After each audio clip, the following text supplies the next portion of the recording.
Allahu Ekber, Allahu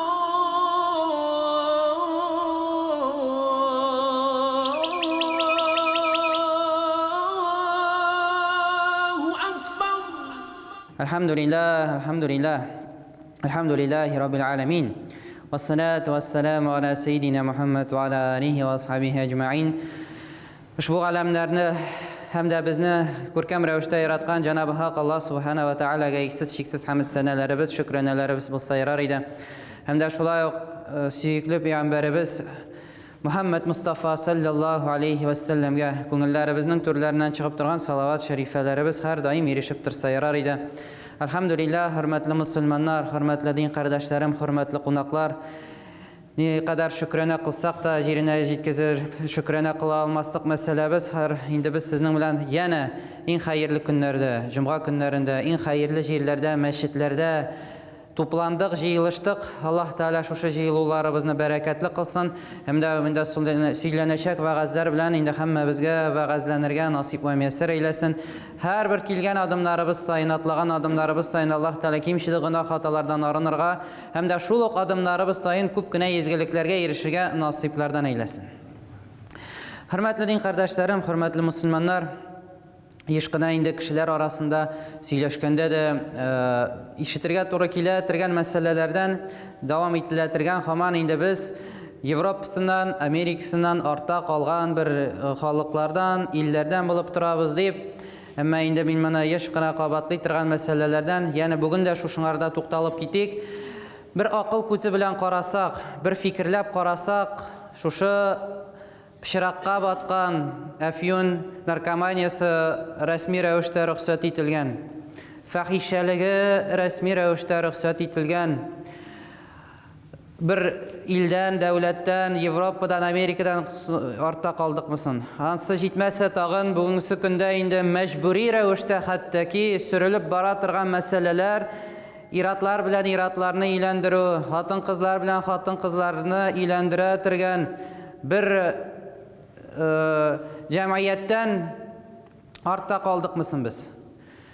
Yok, hürmetli cemaat, hürmetli Müslümanlar, biz bugungi kunda hakikatten de o'zimizning pek bilgan, ko'rkam bilgan dinimizdan ortda qolib boramiz. Shu dinimiz bizga atiyaniga qarata hurmat o'rgatgan, ko'rshingning haqqin, tug'anlarning haqqin yuqori darajaga ko'targan, bizni shistalikka o'rgatgan, aramızda ko'rkam munosabatda bo'lib adab axloqqa o'rgatgan haqiqiy shista dinimizdan ortda qolamiz. Hamda o'zimizni bugungi kunda biz nechikdir bir qabatlanmas kishilar kabi qabul etamiz. Ya'ni biz bir unikal xalq, unikal kishilar zamonada, unikal zamonda yashaytirgan bir kishilar etib his etamiz. Nechiganglara ya'ni bizga qadar butunisi ortda qolgan allanindi xalqlar edi, biz esa mana unikal bir xalq deb o'zimizni o'ylaymiz. Ammo shunday tarixni hamda qissalarni o'qisak, bizga qadar yashagan xalqlar bizdan da aqlliroq xalqlar bo'lgan. Bizdan da kuch quvvatlari ko'proq bo'lgan, kuchliroq xalqlar yashagan bu dunyoda. Ammo ko'p ishroqda shu xalqlar o'zlarining gunohlari sababli Alloh Taala tomonidan yo'q etildilar, yo'qqa chiqarildilar. Hattoki qo'ybirlarining yerlari da, yurtlari da qolmadi. Endi shu shunday xalqlarning birisi bo'lib tura turgan ul da bo'lsa Lut alayhissalamning qavmi. Lut alayhissalamning qavmi nindi gunoh ishladi so'ng? Ne uchun Alloh Taala ularni yo'q etdi? Hamda nindi ravishda Alloh Taala ularni yo'q etuvi haqida bugun biz sizning bilan shu juma va'zimizda inshaalloh so'ylashib ketishamiz. Lut alayhissalam İbrahim alayhissalamning tug'anlaridan bo'lar. Hamda İbrahim alayhissalamga birinchilardan iyarib iymonga keluvchilardan bo'lar. İbrahim alayhissalamni xatirlasak, shu o'tqa atuv voqeasidan so'ng İbrahim alayhissalam ko'chinib ketadi shu yerlikdan. Aning bilan birga endi Sara onamiz radhiyallohu anha hamda Lut alayhissalam endi shular o'z oilasi bilan shu yerliklardan ko'chib ketadilar. İbrahim alayhissalam Harran yerligida qolar. Lut aleyhisselam ise Sodomlular yaşagan bir indi rivoyatlarga qarata 5 shahardan, ikkinchi rivoyatlarga 7 shaharlardan g'ibrat bilgan şuşu Sodomlular yerligine kelib o'rnasha. Hamda şuşu yerga o'rnashqach, Alloh subhanahu va taolaning rahmati bilan anarga buyuk vazifa yuklana, bo'lda bo'lsa payg'ambarlik vazifasi yuklana. Ya'ni Lut aleyhisselam şuşu yerlikka Sodomlularga o'zining şuşu qavmini payg'ambar bo'lib ilşi olarak jiberildi. Bunun hakkında indi biz ayetlerde okup gideceğiz inşallah. Ayetler көп bulaşak. Şuna göre tege butalıp gitmezke ayetlerini bularını yattan bilsek de tege anlatkanda bitinde cümle anlatkanda butalmasın için ayetlerini yazıp aldım. Bunda ayetler hürmetli cemaat tege Hazret bugün hazırlanmış kilgen kağızdan okup otura diye etmeyiz ya mı? Bunda ayetler. Hem de bunun hakkında indi Şuara suresinde Allah Teala ite iz qala lahum akhuhum lutan ala tattaqun inni lakum rasulun amin fattaqullaha ve ati'un ve ma as'alukum alayhi min ecr in ecriye illa ala rabbil alamin. Allah Teala şuşunda Peygamber Lut aleyhisselam hakkında ite biz ana diye kardeşlerine, nesil olarak kardeşlerine jiberdik di. Hem de ul aytdi alarga di ala tattakun. Allah siz Allah Teala'dan korkmuyorsunuz mu deyip. Ne için bu sözlerini aytdi? Çünkü galimlerinin sözü var. Biz de Lut aleyhisselamның kavminden de tübenrek edep, ahlak yağından bilgan birer halık var miken, yok miken ikenin bilmeyiz deyler. Yani dünyada yaşayan halklar arasında en tüben edep ahlakta bulgan halklarının birisi deyler. Hatta ki edepsizlikleri, ahlaksızları şundi tüben dereceye jete, alarga kadar hiçbir kişi, hiçbir halk kılmagan günahını alar kılalar. Anlap gitkenimiz şey indi, iratlar bilen iratlar, hatın kızlar bilen hatın kızlar cimaq kılıları meselesi. Şuna qarata Lut aleyhisselam aytdi, siz Allah Teala'dan qorqmaysizmi deydi. İnni lakum rasulun amin. Men sizga amin bilgan, ishonishli bir elchi olarak jiberildim deydi. Sizni qorong'ilikdan nurga chiqarir uchun, shu masalani anglatir uchun fattaqullaha va ati'un. Allah Teala'dan qo'rqigiz deydi. Hamda menga itoat etigiz, mening ortimdan iyarigiz deydi. وَمَا أَسْأَلُكُمْ عَلَيْهِ مِنْ أَجْرٍ. Men sizden bir nindi ecir, bir nindi tulav talab etmeyim di bunun için di.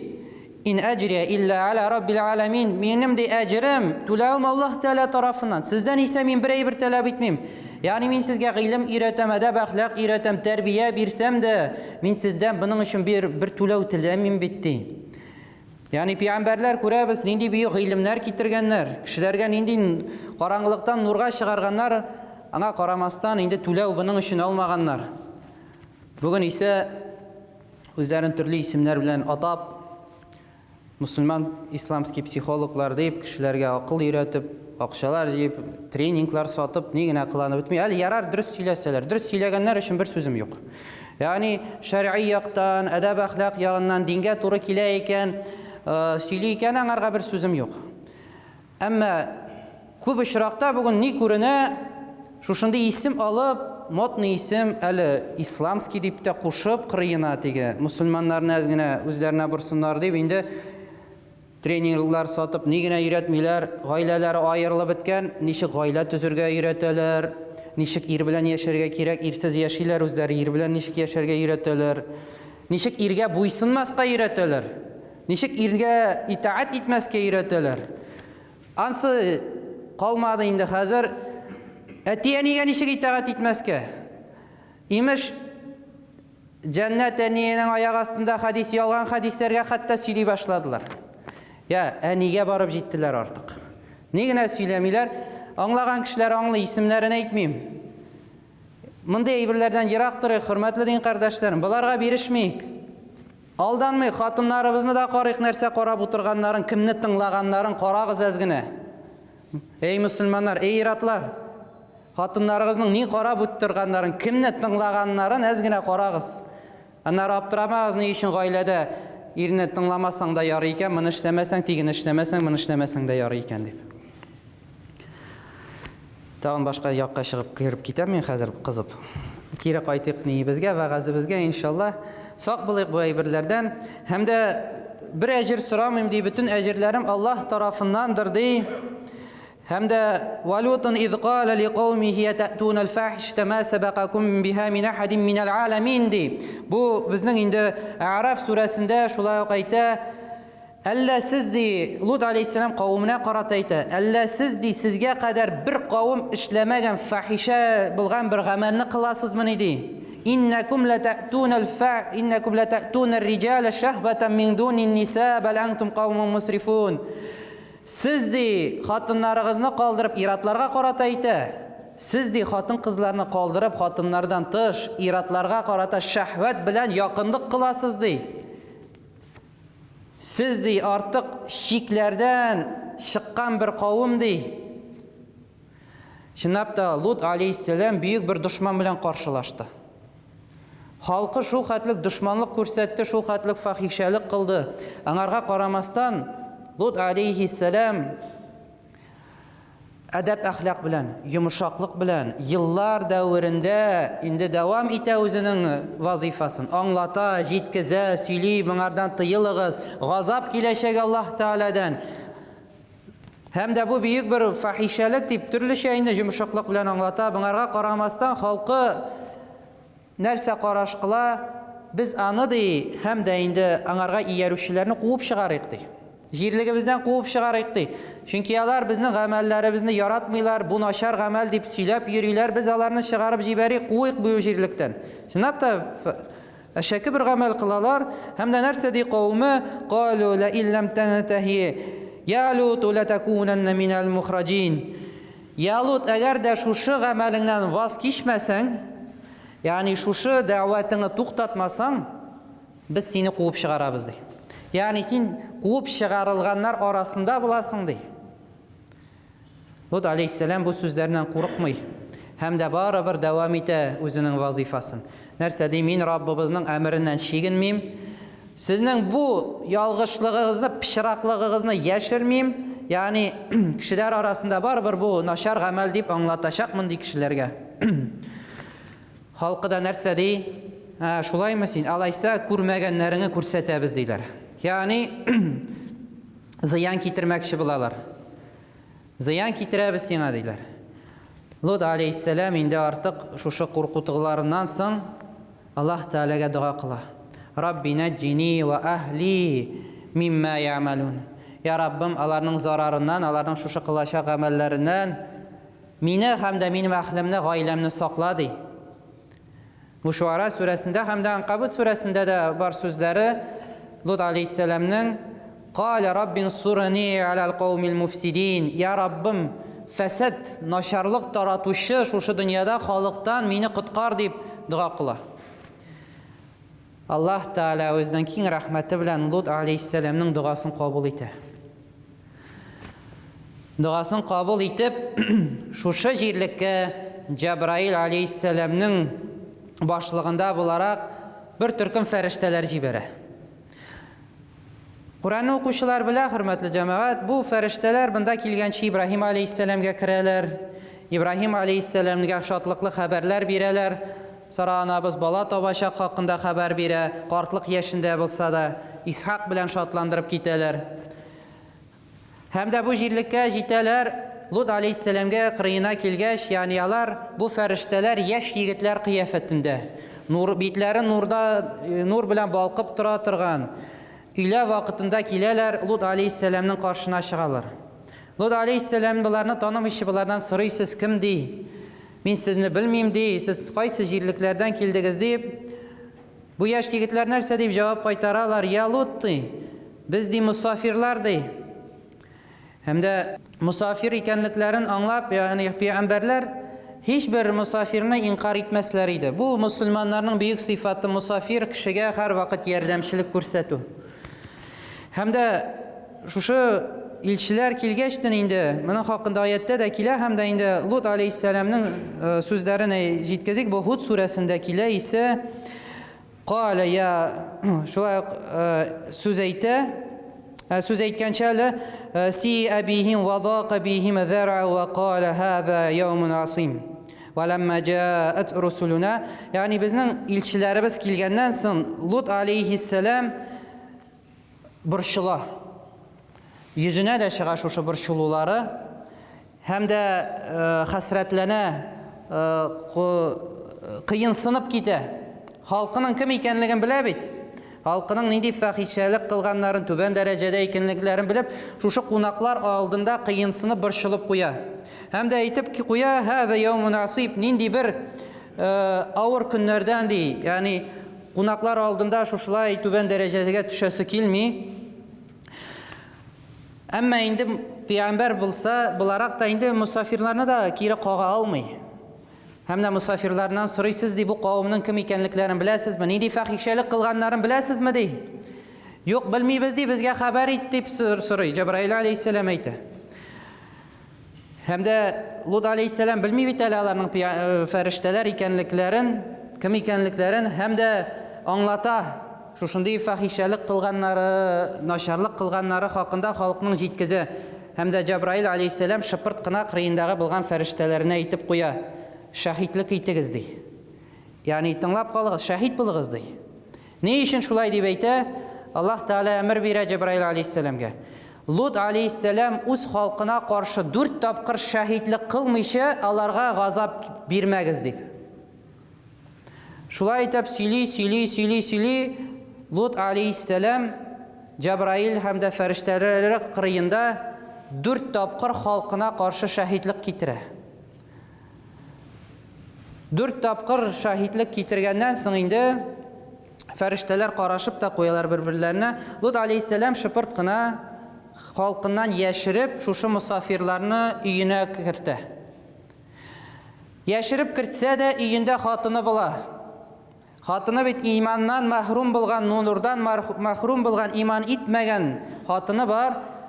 Yugurib ketib, xalqina xabar jetkizi.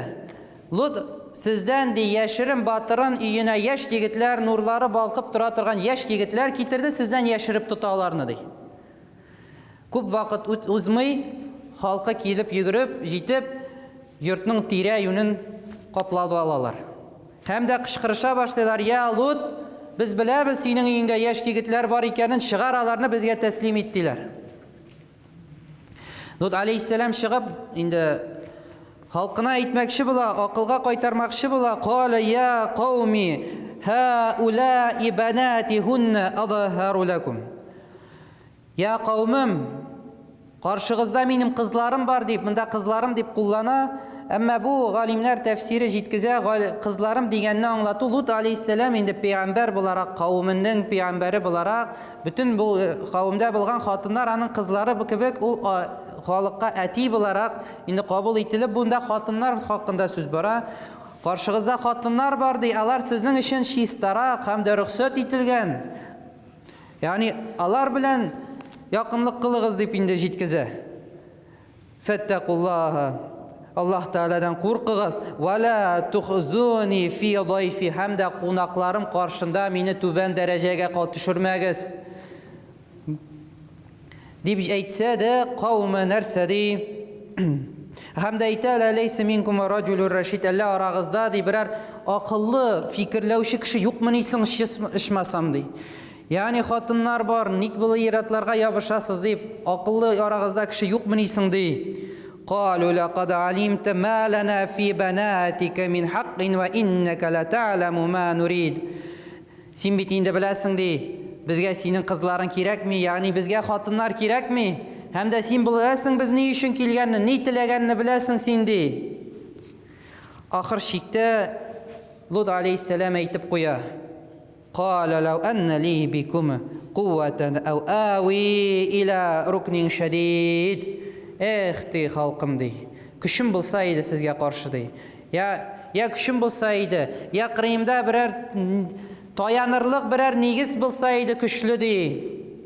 Shu so'zlarni eshitgan farishtalar ortiq endi xalqi, qavmi Jibril alayhissalom endi anglay, ortiq Lut alayhissalomni jabrlamasinlar deb, tubansitmasinlar deb ortiq jetdi deylar. hem de özlerinin kim ikenliklerin Lut aleyhisselamga anlatalar. Peygamber ilçi bularak sana jiberildik deyip jitkizeler. Allah Teala'dan kildik sana ilçi bularak halkın yok itileşek hakkında, yani üzün, ahlin, ailen hem de sana iman itüşüler bilen tünne çıkıp gittigiz diler. Tünne çıkıp gittigiz. Alar kutulurlar ama senin hatının kutulmaz. Ol kalaşak di şuşu yok itileşek halk arasında çünkü hatını iman etmedi. Hatta ki hele irin satıp şuşu misafirleri hakkında da ilan etti halkı arasında.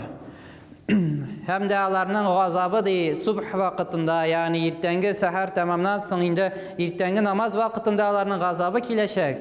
İndi hem de o vakit eleyse subhu bi qarib di. Allah irtengi namazının vakitine kup kalmadı mısın indi di. Yani alarının gazap kilune az vakit kaldı diyenini anlata. Hem de Lut aleyhisselam şula aytip yurtundan çıkıp gite. Yaş yigitlerini iyide kaldıra, feriştelerini. Ol çıkıp gittiği bilen halkı şuşu yiğige tula. Yigitlerini tuturuşun.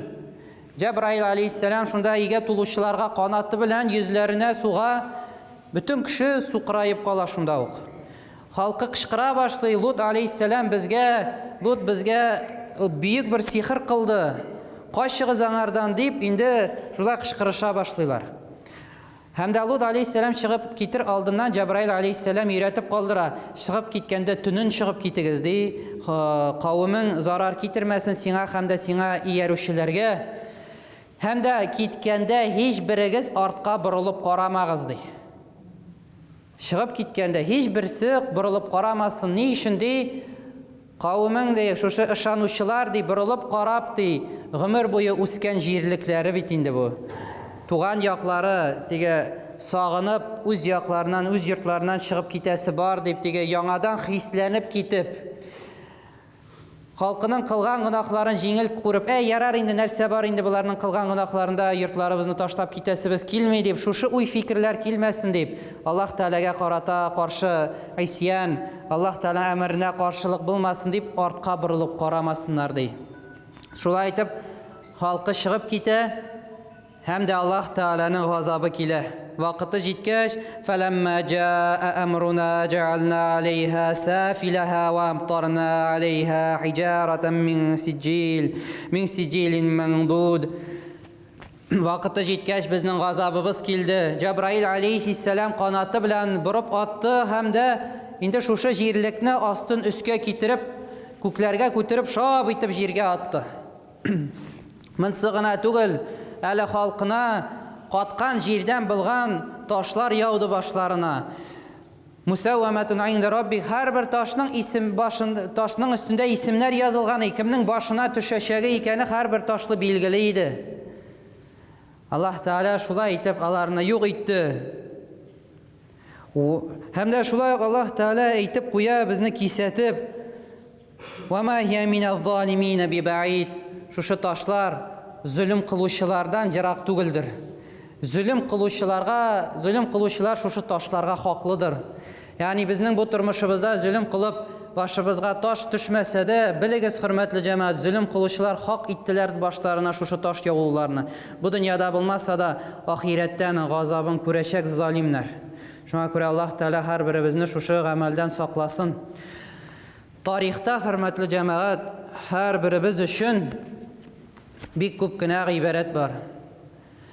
Hem de indi bigirek de Qissas-ul Enbiya peygamberlerinin qissaları hikmet bilen hem de gıybret bilen tuludur.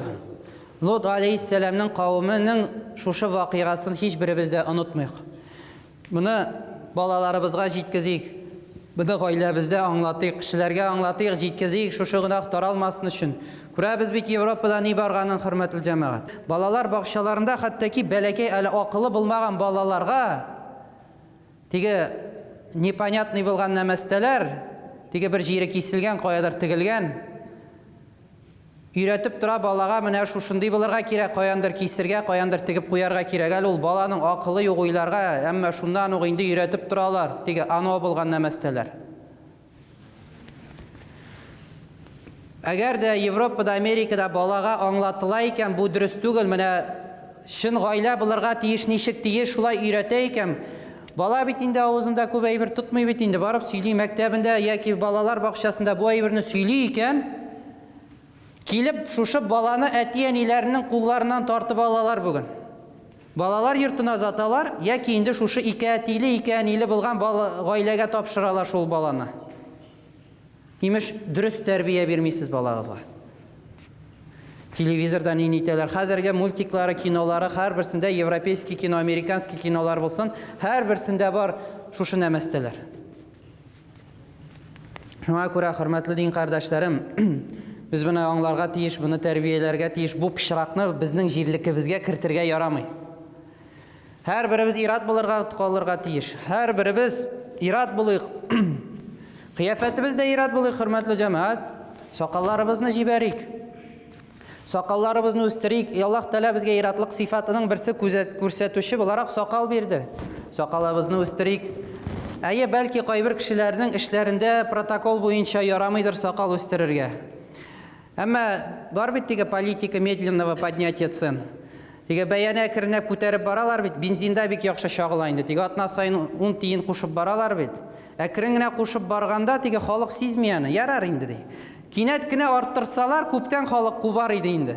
Ә булай теге әкренләп кушып балгач инде политикасын кулланалар. Без дә шушы политиканы кулланыйк. Әкренләп сакал җибәрик, әкрен генә эшегездә ярамый икән, әкрен генә җибәреп карагыз башта. Кыска гына әйтеп теге, кыска гына матур итеп кенә димим мин, чөнки озын сакал матуррак, хөрмәтле җәмәгать. Теге кыска гына әйтеп, сез әйтмешсез, аккуратны гына әйтеп теге җибәреп карагыз башта, берничә җибәреп. Аннары әкрен генә тагын үстереп, әкрен генә тирә-юньдәгеләр өйрәнә, начальствогыз өйрәнә, башта каршы әйтергә мөмкин, аннары инде ярар дияр. Эшегезне яхшы эшләсәгез, бер кеше дә сезгә сүз әйтми. Эшегезне яхшы эшләгез, главное, яме? Һәм дә шулай әкрен генә җибәрегез, озын айтып, аннары күнегә, тирә-юнегез, эштә күнегәләр, өйдә күнегәләр. Хөрмәтле җан, әкрен генә әйтсәгез, шушыңарга күнегеп калабыз. Һәм дә тирә-юнне дә үзгәртә алабыз. Әлхәмдүлилләһ, җитәкчеләребез дә бар. Сакаллы йөртә торган, менә бит ул йөртә дия аласыз. Исемнәрен әйтмим, яратмаслар аннары әйткәнне. Бар җитәкчеләребез арасында да сакал җибәрүчеләр. Шуңа күрә җибәрик. Һәм дә бер мәсьәлә бар, иң тәмнесен җомганың ахырына калдырдым. Ана русча аңлатып китәм, бөтен халык аңласын өчен. Уважаемые мусульмане, есть одна вещь, которую хотелось бы сказать на русском языке, чтобы все поняли. Мы говорили о народе Лута, алейхиссалям. Народ Лута, алейхиссалям, это первыми, кто начал сбривать бороду, это народ Лута, алейхиссалям. Это первый народ, который совершил такой большой грех, как начали совершать однополые половые акты. То есть самую грязь начали, одну из больших грехов, которые еще никто до них не выполнял, начали совершать вот этот народ. Сегодняшним языком выражаясь, это первое сообщество ЛГБТ, которое, альхамдулилля, Аллах Та'аля уничтожил. И вот это, отсюда можно понять, что первыми, кто начал сбривать бороду, ЛГБТ. У нас в России пропаганда ЛГБТ запрещена. Дальше думайте сами.